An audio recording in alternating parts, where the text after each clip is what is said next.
જ્યારે આંતરરાષ્ટ્રીય મહિલા દિવસની ઉજવણી થઈ રહી છે ત્યારે નારી માત્ર શક્તિ જ નહીં પણ સેવાનો પર્યાય બની છે। સામાન્ય રીતે સરકારી હોસ્પિટલના ડોક્ટર્સની ફરજ સારવાર આપીને પૂરી થઈ જતી હોય છે, પરંતુ અમદાવાદ સિવિલ હોસ્પિટલના સ્કિન ડિપાર્ટમેન્ટના ડોક્ટર રીમા જોશી કંઈક અલગ જ માટીના બનેલા છે। તેઓ લેપ્રસીના દર્દીઓ માટે માત્ર ડોક્ટર નહીં પણ તેમના જીવનની નવી આશા બનીને ઉભર્યા છે। અમદાવાદ સિવિલના ડોક્ટર રીમા જોશી લેપ્રસી એટલે કે રક્તપિત્તના દર્દીઓની સારવાર કરે છે। આ રોગમાં ઘણીવાર દર્દીના અંગો કામ કરતા બંધ થઈ જતા હોય છે, પરિણામે સારવાર બાદ પણ તેઓ મજૂરી કરી શકતા નથી। ડોક્ટર રીમાએ જોયું કે દર્દી સાજો તો થાય છે પણ ભૂખ્યો રહે છે। બસ આ જ વિચારે તેમના કામની દિશા બદલી। તેઓ સ્વૈચ્છિક સંસ્થાઓ સાથે મળીને મધ્યપ્રદેશ અને રાજસ્થાનથી આવતા ગરીબ દર્દીઓને રેલવે ભાડું અપાવે છે। એટલું જ નહીં પણ તેમને વ્હીલચેર અને લારી જેવી વસ્તુઓ અપાવી ફરી પગભર કરે છે। સેવાની સાથે ડોક્ટર રીમા અત્યારે એક મોટા મિશન પર છે। ડોક્ટરી પેશાને સેવાનું માધ્યમ બનાવી ડોક્ટર રીમા જોશીએ સાબિત કર્યું છે કે જો મન મક્કમ હોય તો એક મહિલા પૂરા સમાજની તકલીફ દૂર કરી શકે છે। મહિલા દિવસ પર આવી જિંદાદિલ મહિલાને સલામ। એક રક્તપિત્તની જે બીમારી છે એની માટેની એક ઉમદા કામગીરી આપ કરો છો। કઈ રીતની આ કામગીરી છે, કઈ રીતે લોકોને મદદ કરો છો? સૌથી પહેલાં કહીશ તો રક્તપિત્તનો રોગ ઘણો જૂનો છે।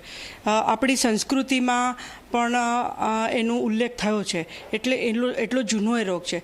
અને આપણી સરકાર અને WHO વર્લ્ડ હેલ્થ ઓર્ગેનાઇઝેશન આ રોગને નાબૂદ કરવા માટે બહુ અથાગ પ્રયત્ન કરી રહ્યા છે, પણ હજી આપણને એમાં સંપૂર્ણપણે સફળતા મળી નથી।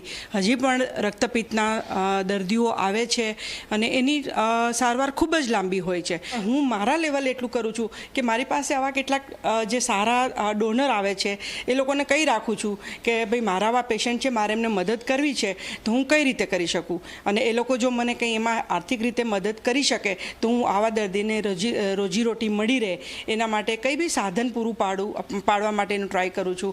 અથવા ઘણા દર્દી દૂરથી આવતા હોય છે, જેમ કે બીજા સ્ટેટમાંથી, રાજસ્થાન એમપીમાંથી આવતા હોય છે, એ લોકો પાસે ટિકિટના પૈસા નથી હોતા તો એ લોકો રેગ્યુલર ટ્રીટમેન્ટ માટે આવી નથી શકતા, કારણ કે રક્તપિત્તની ટ્રીટમેન્ટ 1 વર્ષની હોય છે અને એ પૂરું થઈ જાય પછી બી 5 વર્ષ સુધી અમે દર્દીને બોલાવીએ છીએ સારવાર માટે, જોવા માટે કે એને પછી કોઈ તકલીફ તો નથી ને, એ બી અમે કોન્સ્ટન્ટ કરતા રહેતા હોય છે। એટલે ખૂબ લાંબા સમય સુધી આવવું પડે છે।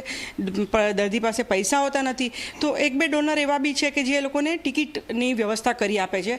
એ લોકોને દર મહિને પેશન્ટની અને એક રિલેટિવની 2 ટિકિટ આપે છે ને એ રીતે હું પ્રયત્ન કરું છું કે બધા દર્દી વ્યવસ્થિત રીતે ફોલોઅપમાં આવે અને સારવાર પૂર્ણ કરે।